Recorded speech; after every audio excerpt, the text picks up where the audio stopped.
The living room mistake that silently drains wealth.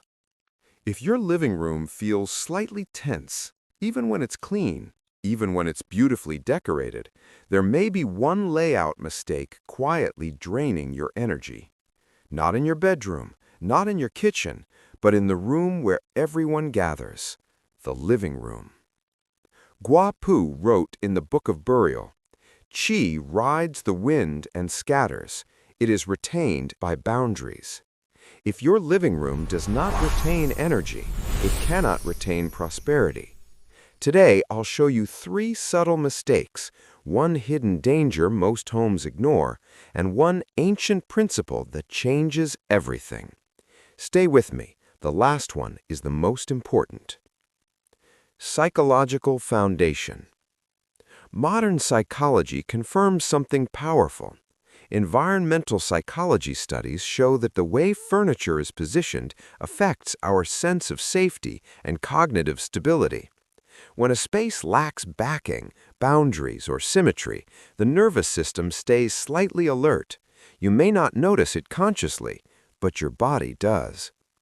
Yang Yun Song warned, "When structure is unstable, the mind becomes unsettled. An unsettled mind makes unsettled financial decisions." Let's begin. Mistake 1. The floating anchor. Sofa without support. If your sofa floats in the middle of the room or sits with a large window behind it, you are removing energetic support. In classical Feng Shui, the sofa represents the household authority point. Guo Pu emphasized, where the form lacks support, qi cannot gather. Psychologically, humans feel safer with solid backing. A wall behind you reduces subconscious stress. Without support, decisions feel unstable. Conversations become reactive. Money flows feel inconsistent. Correction. Place the sofa against a solid wall. If impossible, use a console table behind it to create symbolic backing. Energy must feel protected before it can accumulate. Mistake 2. The energy highway. Front door alignment. If your living room opens directly to the entrance with no buffer, you may be creating what ancient masters called piercing hall formation. Now, let me clarify something important, because this is where many people get confused. When I say the living room opens directly to the entrance, I am not talking about the street. I am talking about what happens inside your home.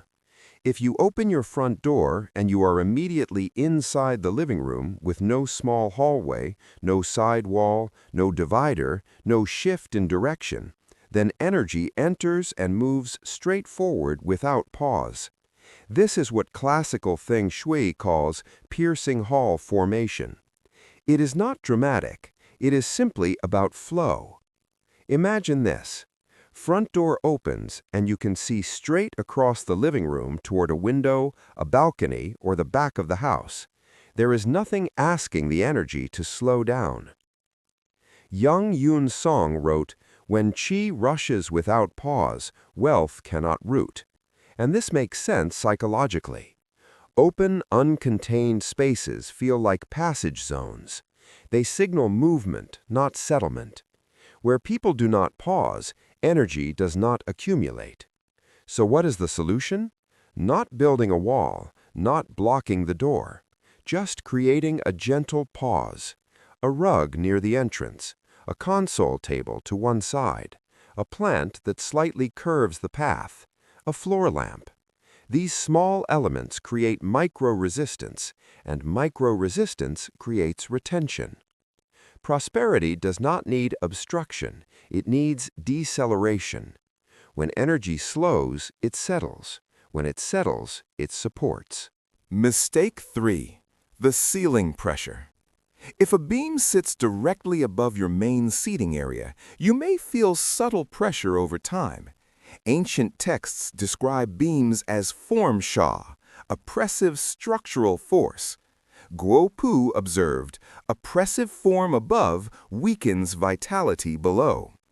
Psychology supports this. Low overhead compression increases cortisol levels.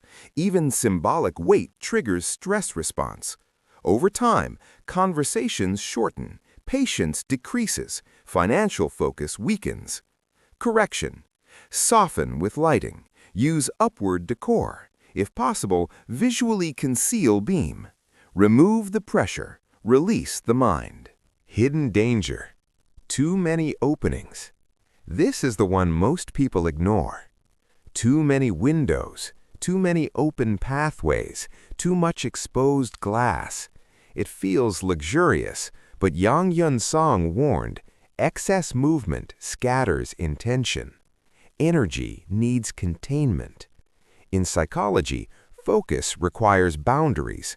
The brain filters better in structured environments. If your living room is overly open, money feels harder to retain. Correction. Use curtains strategically. Close unused doors. Create defined zones. Boundaries create accumulation. The unexpected truth. It's not about decoration. Most people think wealth activation is about placing objects. It is not. It is about stability. Yang Yun Song said, "First secure the form, then speak of prosperity." Modern neuroscience agrees. Stable environments reduce impulsivity. Impulsivity drains money. Stability builds it. Your living room is not attracting wealth. It is stabilizing the mind that manages it. The principle that changes everything. Guapu wrote, "Qi gathers where it is embraced." Embraced means backing, boundaries, soft containment, balanced light. Ask yourself, does your living room feel embraced or exposed? That feeling is your answer. And very often, what creates that sense of embrace is something alive.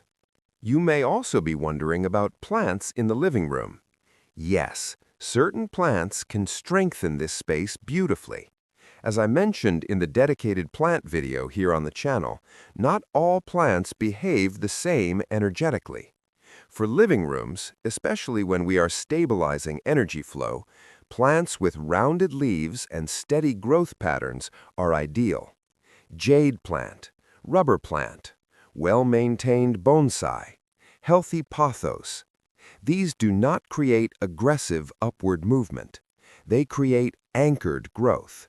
And anchored growth supports stable prosperity. If you'd like a deeper explanation of which plants to avoid and how placement changes their effect, I explain that carefully in the plant guide video. Because in Feng Shui, it is not just the plant, it is the behavior of the plant. Final. Stand in your living room tonight. Do not analyze, do not measure. Just feel it. Is there support behind you? Is there calm containment? Or does the space feel slightly exposed? Guapu wrote, "Qi gathers where it is embraced." If your space does not embrace you, it cannot accumulate for you. Adjust one thing this week. Not everything, just one. Small structural corrections create psychological stability. Psychological stability creates financial clarity. Financial clarity creates accumulation. And accumulation creates peace. If this perspective helped you see your home differently, subscribe to the channel. Here, we do not chase superstition. We study structure. We study form. We study the way space shapes the mind. And if you know someone who constantly says, "Money comes in but never stays," share this video with them. Sometimes the problem is not income, it is environment. Next week, we will go deeper into the exact wealth position activation inside the living room. Until then, observe your space carefully, because the house is always speaking. And when you learn to listen, prosperity becomes quieter but stronger.